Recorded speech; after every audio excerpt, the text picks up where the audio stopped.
사무엘하 13장. 그 뒤에 이런 일이 있었다. 다윗의 아들 압살롬에게는 아직 결혼하지 않은 아름다운 누이가 있는데 이름은 다말이었다. 그런데 다윗의 다른 아들 암논이 그를 사랑하였다. 암논은 자기의 누이 다말을 사랑하였으나 처녀이므로 어찌할 수 없는 줄을 알고 병이 나고 말았다.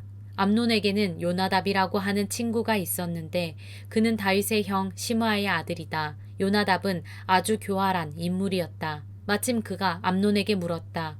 왕자님, 나날이 이렇게 안색이 수척해지시는데 웬일이십니까? 나에게 그 까닭을 알려주지 않으시겠습니까? 암논이 그에게 말하였다. 나의 아우 압살롬의 누이 다말을 내가 사랑하고 있기 때문이요.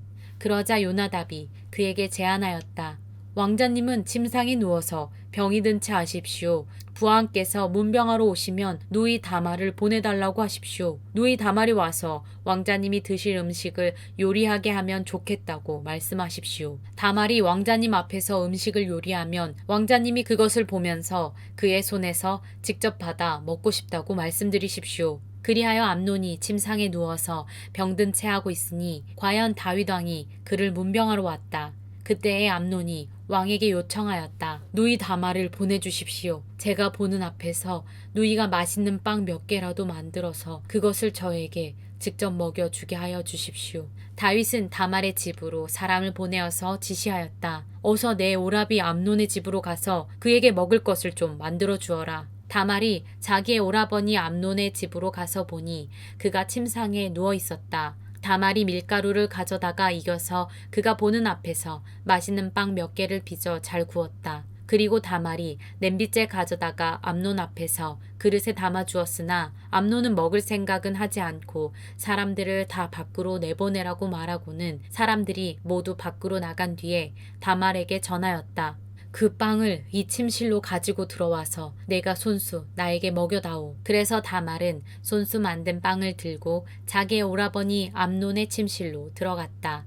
다말이 그에게 먹여주려고 다가서니 그는 다말을 끌어안고 함께 눕자고 하였다. 다말이 그에게 말하였다. 이렇게 하지 마십시오, 오라버니. 이스라엘에는 이러한 법이 없습니다. 제발 나에게 욕을 보이지 마십시오. 제발 이런 악한 일을 저지르지 말아 주십시오. 오라버니가 나에게 이렇게 하시면 내가 이런 수치를 당하고서 어디로 갈 수 있겠습니까?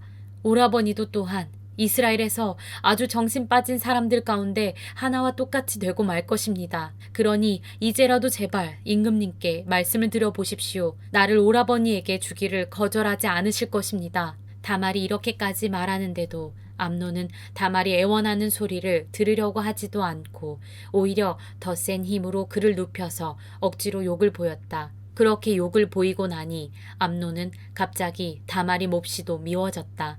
이제 미워하는 마음이 기왕에 사랑하던 사랑보다 더하였다. 암논이 그에게 당장 일어나 나가라고 소리를 버럭 질렀다. 그러자 다말이 암논에게 말하였다. 그렇게 하시면 안 됩니다. 이제 나를 쫓아내시면 이 악은 방금 나에게 저지른 악보다 더 큽니다. 그런데도 암논은 다말의 말을 들으려고 하지도 않고 오히려 자기의 시중을 드는 하인을 불러다가 명령하였다. 어서 이 여자를 내 앞에서 내쫓고 대문을 닫고서 빗장을 질러라.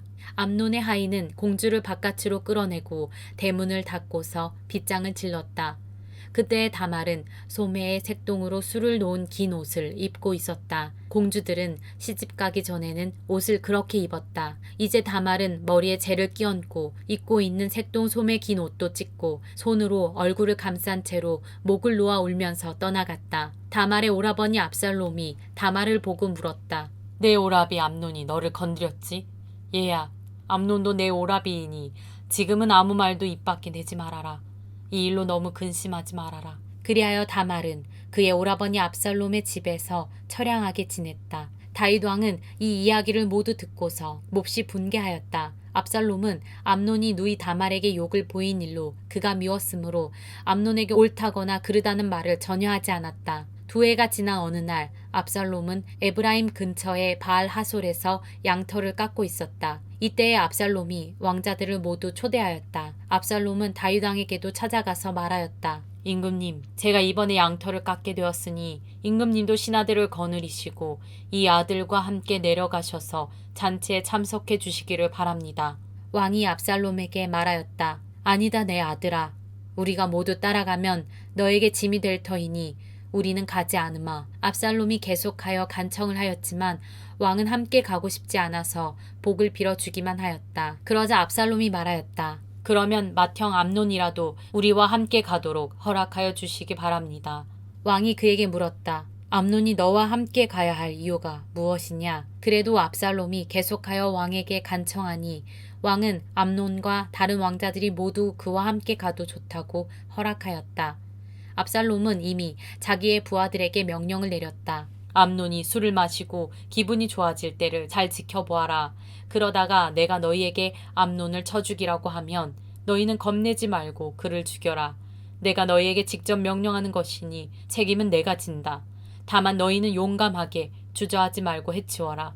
마침내 압살롬의 부하들은 압살롬의 명령을 따라서 하라는 그대로 암논에게 하였다. 그러자 다른 왕자들은 저마다 자기 노새를 타고 달아났다. 그들이 아직도 길에서 달아나는 동안에 다윗에게는 압살롬이 왕자들을 모조리 쳐 죽여서 한 사람도 살아남지 못하였다는 소식이 들어갔다. 왕은 자리에서 일어나서 입고 있는 옷을 찢고 땅바닥에 누워버렸고 그를 모시고 서 있는 신하들도 다 옷을 찢었다. 그때 다윗의 형 시마의 아들인 요나답이 나서서 말하였다. 임금님, 젊은 왕자들이 모두 살해되지는 않았습니다. 암논 한 사람만 죽었습니다. 암논이 압살롬의 누이 다말을 욕보인 날부터 압살롬은 그런 결심을 하고 있었습니다. 그러니 이제 높으신 임금님께서는 왕자들이 다 죽었다고 하는 뜬소문을 듣고 상심하지 마십시오. 암논 한 사람만 죽었을 따름입니다. 그 사이에 압살롬은 도망쳐버렸다. 바로 그때 예루살렘의 보초병 하나가 호로나임 쪽에서 많은 사람이 언덕을 타고 내려오는 것을 보고서 왕에게 알렸다. 그러자 요나답이 왕에게 아뢰었다. 틀림없습니다. 왕자님들이 돌아오시는 것입니다. 이 종이 이미 말씀드리지 않았습니까? 요나답이 말을 막 마치는데 왕자들이 들어와서 목을 놓아 울기 시작하였다. 왕도 통곡하고 모든 신하도 통곡하였다. 압살롬은 도망하여 구슬왕 암미웃의 아들 달메에게로 갔고 다윗은 죽은 아들 암논 때문에 슬픈 나날을 보냈다. 압살롬은 도망한 뒤에 그슬로 가서 그곳에 세 해 동안 머물러 있었다. 그러는 사이에 다윗 왕은 암논을 잃었을 때에 받은 충격도 서서히 가라앉았고 오히려 압살롬을 보고 싶어하는 마음이 점점 간절해졌다. 사무엘하 14장. 왕의 마음이 압살롬에게로 쏠리는 것을 수르야의 아들 요압이 알았다. 요압이 드고아로 사람을 보내어 거기에서 슬기로운 여인 한 사람을 데리고 와서 부탁하였다. 그대는 초상당한 여인처럼 행동하시오. 몸에는 상복을 입고 머리에는 기름도 바르지 말고 이미 오랫동안 죽은 사람을 애도한 여인처럼 꾸민 다음에 임금님 앞으로 나아가서 내가 일러주는 대로 호소하시오. 요압은 그 여인에게 할 말을 일러주었다. 드고아에서 온 그 여인은 왕에게로 나아가서 얼굴이 땅에 닿도록 엎드려서 절을 한 뒤에 임금님 저를 살려주십시오 하고 애원하였다. 왕이 여인에게 무슨 일이냐 하고 물으니 그 여인이 이렇게 하소연하였다. 저는 남편이 죽어서 가련한 과부가 되었습니다. 이 여종에게 두 아들이 있는데 들에서 서로 싸우다가 말리는 사람이 없으므로 아들 하나가 다른 아들을 죽였습니다. 그런데 이제는 온 집안이 들고 일어나서 이 종에게 형제를 때려 죽인 그 아들을 내놓으라고 합니다. 죽은 형제의 원수를 갚고 살인자를 죽여서 상속자마저 없애버리겠다고 합니다. 그들은 저에게 남아있는 불씨마저도 꺼버려서 제 남편이 이 땅에 이름도 자손도 남기지 못하게 하려고 합니다. 다 듣고 난 왕은 여인에게 말하였다. 이 문제를 두고서는 내가 직접 명령을 내리겠으니 집으로 돌아가거라. 그러나 드고아 여인은 왕에게 아뢰었다. 우리의 높으신 임금님께서 무엇을 하시든지 이 일에 있어서 허물은 저와 제 아버지의 집안에 있습니다. 임금님과 왕실에는 아무런 허물이 없습니다. 왕이 대답하였다. 누구든지 너를 위협하거든 그를 나에게로 데리고 오너라. 아무도 너를 괴롭히지 못하게 하겠다. 여인은 또 간청하였다. 그러면 임금님께서 섬기시는 주 하나님께 간구하셔서 저의 죽은 아들의 원수를 갚으려고 하는 집안 사람들이 살아있는 저의 아들까지 죽이는 크나큰 범죄를 저지르지 못하게 막아주시기를 바랍니다. 왕이 대답하였다. 주님께서 확실히 살아계심을 두고 맹세하지만 내 아들의 머리카락 하나도 땅에 떨어지지 않게 하겠다. 그 여인이 또 간청하였다. 이 종이 높으신 임금님께 한 말씀만 더 드리도록 허락하여 주시기 바랍니다. 왕이 그렇게 하라고 하니 그 여인이 이렇게 말하였다. 어찌하여 임금님께서는 하나님의 백성에게 그처럼 그릇된 일을 하셨습니까? 임금님께서는 임금님의 친아들인 왕자님이 이 나라로 돌아오는 것을 허락하지 않으셨습니다. 이러한 처사는 지금까지 이 종에게 말씀하신 것과는 다릅니다. 임금님께서는 그렇게 말씀만 하시고 왕자님을 부르지 않으셨으니 이것은 잘못된 일이라고 생각합니다. 우리는 다 죽습니다. 땅에 쏟으면 다시 담을 수 없는 물과 같습니다. 그러나 하나님은 생명을 빼앗지 않으시고 방책을 베푸셔서 비록 내어 쫓긴 자라 하더라도 어떻게 해서든지 하나님께 버림받은 자가 되지 않게 하십니다. 높으신 임금님, 제가 지금 임금님을 찾아뵙고서 이런 말씀을 드리게 된 까닭은 제가 친척들의 위협을 받으면서 이 문제를 임금님께 아뢰면 임금님께서 제가 간구하는 바를 들어주실 것이라는 확신이 섰기 때문입니다. 저의 집안 사람들이 저와 저의 아들을 죽이려 하고 하나님이 주신 이 땅에서 끊어버리려고 하지만은 임금님께서 저의 사정을 들어서 아시면 구원하여 주실 것이라고 생각하였습니다. 이 종은 또 높으신 임금님께서는 말씀으로 저를 안심시켜 주실 것이라고 믿었습니다. 임금님은 바로 하나님의 천사와 같은 분이시니까 저의 호소를 들으시고 선악을 가려내실 것이라고도 생각하였습니다. 임금님이 섬기시는 주 하나님께서 늘 임금님과 함께 계시기를 바랍니다. 마침내 왕이 그 여인에게 물었다. 너는 내가 묻는 말을 내 앞에서 조금도 숨기지 말고 대답하여라. 그 여인이 대답하였다. 높으신 임금님의 분부대로 하겠습니다. 왕이 물었다.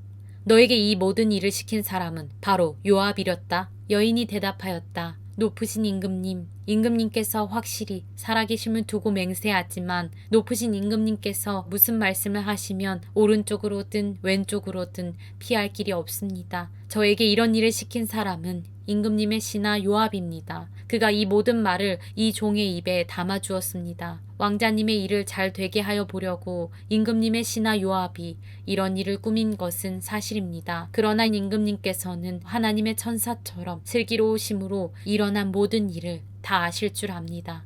그러자 왕이 직접 요압에게 명령을 내렸다. 보시오, 내가 장군의 뜻대로 하기로 결심하였으니 가서 그 어린아이 압살롬을 데려오시오. 요압이 얼굴을 땅에 대고 절을 하면서 말하였다. 하나님께서 임금님께 복을 베푸시기를 빕니다. 높으신 임금님이 이 종의 간청을 이렇게 들어주시니 이 종이 임금님의 총애를 입은 줄을 오늘에야 알았습니다. 그리고는 요압이 일어나 그술로 가서 압살롬을 데리고 예루살렘으로 왔다. 그러나 왕의 지시는 단호하였다. 그를 집으로 돌아가게 하여라. 그러나 내 얼굴은 볼 수 없다. 그리하여 압살롬은 아버지에게 인사도 하지 못하고 자기 집으로 돌아갔다. 온 이스라엘에 압살롬처럼 머리끝에서 발끝까지 흠잡을 데가 하나도 없는 미남은 없다고 칭찬이 자자하였다. 그는 머리숱이 많아 무거워지면 해마다 연말에 한 번씩 머리를 깎았는데 머리를 깎고 나서 그 머리카락을 달아보면 왕궁 저울로 200세겔이나 되었다. 압살롬에게는 아들 셋과 딸 하나가 있었다. 그 딸의 이름은 다말인데 생김새가 아주 예뻤다. 압살롬은 예루살렘으로 돌아와서 2해를 지냈는데도 왕의 얼굴을 한 번도 뵙지 못하였다. 압살롬이 요압을 왕에게 보내보려고 요압에게 사람을 보냈으나 요압은 압살롬을 방문하지 않았다. 2번째로 다시 사람을 보냈으나 그는 여전히 오지 않았다. 그러자 압살롬이 자기의 종들을 불러다가 지시하였다. 내 밭 곁에 요압의 밭이 있다. 그가 거기에 보리 농사를 지어 놓았으니 너희는 가서 그 밭에다가 불을 질러라. 그래서 압살롬의 종들이 그 밭에 불을 질렀다. 그러자 요압이 압살롬의 집으로 찾아가서 따졌다. 어찌하여 종들을 시켜 나의 밭에다가 불을 질렀습니까? 압살롬이 요압에게 대답하였다. 이것 보시오. 나는 이미 장군에게 사람을 보내어서 좀 와달라고 부탁을 하였소. 장군을 임금님께 보내어서 나를 왜 그 술에서 돌아오게 하였는지 여쭈어보고 싶었소. 여기에서 이렇게 살 바에야 차라리 그곳에 그대로 있는 것이 더욱 좋을 뻔하였소. 이제 나는 임금님의 얼굴을 뵙고 싶소. 나에게 아직도 무슨 죄가 남아있으면 차라리 죽여달라고 하더라도 말씀을 드려주시오. 그래서 요압이 왕에게 나아가서 이 일을 상세히 아뢰니 왕이 압살롬을 불렀다. 압살롬이 왕에게 나아가서 왕 앞에서 얼굴이 땅에 닿도록 절을 하자 왕이 압살롬에게 입을 맞추었다. 사무엘하 15장. 그 뒤에 압살롬은 자기가 탈 수레와 말 여러匹를 마련하고 호위병도 50명이나 거느렸다. 그리고 압살롬은 아침마다 일찍 일어나서 성문으로 들어오는 길가에 서 있곤 하였다. 그러다가 소송할 일이 있어서 판결을 받으려고 왕을 찾아오는 사람이 있으면 압살롬은 그를 불러서 어느 성읍에서 오셨느냐고 묻곤 하였다. 그 사람이 자기의 소속 지파를 밝히면 압살롬은 그에게 듣고 보니 다 옳고 정당한 말이지만 그 사정을 대신 말해줄 사람이 왕에게는 없소 하고 말하였다. 압살롬은 늘 이런 식으로 말하곤 하였다. 더욱이 압살롬은 이런 말도 하였다. 누가 나를 이 나라의 재판관으로 세워주기만 하면 누구든지 소송 문제가 있을 때에 나를 찾아와서 판결을 받을 수가 있을 것이고 나는 그에게 공정한 판결을 내려줄 것이요. 또 누가 가까이 와서 엎드려서 절을 하려고 하면 그는 손을 내밀어서 그를 일으켜 세우고 그의 뺨에 입을 맞추곤 하였다. 압살롬은 왕에게 판결을 받으려고 오는 모든 이스라엘 사람에게 이런 식으로 하였다. 압살롬은 이렇게 하여 이스라엘 사람의 마음을 사로잡았다. 이렇게 4해가 지났을 때에 압살롬이 왕에게 아뢰었다. 제가 주님께 서원한 것이 있으니 헤브론으로 내려가서 저의 서원을 이루게 하여 주십시오. 이 종이 시리아의 그 술에 머물 때에 주님께서 저를 다시 예루살렘으로 돌려보내 주기만 하시면 제가 헤브론으로 가서 주님께 예배를 드리겠다고 서원을 하였습니다. 왕이 그에게 평안히 다녀오라고 허락하니 압살롬은 곧바로 헤브론으로 내려갔다. 그러나 압살롬은 이스라엘의 모든 지파에게 첩자들을 보내서 나팔 소리가 나거든 압살롬이 헤브론에서 왕이 되었다 하고 외치라고 하였다. 그때에 200명이 압살롬과 함께 예루살렘에서 헤브론으로 내려갔다. 그들은 손님으로 초청받은 것일 뿐이며 압살롬의 음모를 전혀 알지 못한 채로 그저 따라가기만 한 사람들이다. 압살롬은 또 사람을 보내어서 다윗의 참모이던 길로 사람 아히도벨을 그의 성읍인 길로에서 올라오라고 초청하였다. 아히도벨은 길로에서 정규적인 제사 일을 맡아보고 있었다. 이렇게 반란 세력이 점점 커지니 압살롬을 따르는 백성도 점점 더 많아졌다. 전령한 사람이 다윗에게 와서 보고하였다. 이스라엘 백성의 마음이 모두 압살롬에게로 기울어졌습니다. 그러자 다윗은 예루살렘에 있는 모든 신하에게 말하였다. 서둘러서 모두 여기에서 도망가자. 머뭇거리다가는 아무도 압살롬의 손에서 살아남지 못할 것이다. 어서 이곳을 떠나가자. 그가 곧 와서 우리를 따라잡으면 우리에게도 재앙을 입히고 이 도성도 칼로 칠 것이다. 왕의 신하들이 왕에게 대답하였다. 모든 일은 임금님께서 결정하신 대로 하시기 바랍니다. 이 종들은 그대로 따르겠습니다. 왕은 왕궁을 지킬 후궁 10명만 남겨놓고 온 가족을 거느리고 예루살렘을 떠났다. 왕이 먼저 나아가니 모든 백성이 그의 뒤를 따라 나섰다. 그들은 먼 궁에 이르자 모두 멈추어 섰다. 왕의 신하들이 모두 왕 곁에 서 있는 동안에 모든 그렛 사람과 모든 블렛 사람이 왕 앞으로 지나가고 가드에서부터 왕을 따라온 모든 가드 군인 600명도 왕 앞으로 지나갔다. 왕이 가드 사람 이때에게 말하였다. 어찌하여 장군은 우리와 함께 가려고 하오. 돌아가 있다가 새 왕을 모시고 지내도록 하시오. 장군은 외국인이기도 하고 장군의 본 고장을 두고 보더라도 쫓겨난 사람이니 그렇게 하시오. 장군이 온 것이 바로 엊그제와 같은데 오늘 내가 그대를 우리와 함께 떠나게 하여서야 되겠소. 더구나 나는 지금 정처 없이 떠나는 사람이 아니오. 어서 장군의 동족을 데리고 돌아가시오. 주님께서 은혜와 진실하심으로 장군과 함께 계셔주시기를 바라오. 그러나 이때는 왕에게 대답하였다. 주님께서 확실히 살아계시고 임금님께서도 확실히 살아계심을 두고 맹세합니다만 그럴 수는 없습니다. 임금님께서 가시는 곳이면 살든지 죽든지 이 종도 따라가겠습니다. 그러자 다윗이 이때에게 말하였다. 그러면 먼저 건너가시오. 그리하여 가드 사람 이때도 자기의 부하들과 자기에게 딸린 아이들을 모두 거느리고 건너갔다. 이렇게 해서 다윗의 부하들이 모두 그의 앞을 지나갈 때에 온 땅이 울음바다가 되었다. 왕이 기드론 시내를 건너가니 그의 부하도 모두 그의 앞을 지나서 광야 쪽으로 행군하였다. 그런데 그곳에는 하나님의 언약궤를 메고 온 모든 레위 사람과 함께 사독도 와 있었다. 그들은 거기에다가 하나님의 궤를 내려놓았다. 아비아달도 따라 올라와서 다윗의 부하가 도성에서 나와서 왕의 앞을 모두 지나갈 때까지 거기에 있었다. 그런 뒤에 왕이 사독에게 말하였다. 하나님의 궤를 다시 도성 안으로 옮기시오. 내가 주님께 은혜를 입으면 주님께서 나를 다시 돌려보내 주셔서 이 궤와 이 궤가 있는 곳을 다시 보게 하실 것이오. 그러나 주님께서 나를 싫다고 하시면 오직 주님께서 바라시는 대로 나에게서 이루시기를 빌 수밖에 없소. 왕이 또 제사장 사독에게 말하였다. 사독 제사장님께서는 선견자가 아니십니까? 성 안으로 평안히 돌아가시기 바랍니다. 제사장께서는 아비아달 제사장과 함께 두 분의 아들, 곧 제사장님의 아들 아히마아스와 아비아달 제사장의 아들 요나단을 데리고 가십시오. 두 분께서 나에게 소식을 보내올 때까지는 내가 광야의 나루터에서 머물고 있을 터이니 이 점을 명심하십시오. 그리하여 사독은 아비아달과 함께 하나님의 궤를 다시 예루살렘으로 옮겨다 놓고서 그곳에 머물러 있었다. 다윗은 올리브산 언덕으로 올라갔다. 그는 올라가면서 계속하여 울고 머리를 가리고 슬퍼하면서 맨발로 걸어서 갔다. 다윗과 함께 있는 백성들도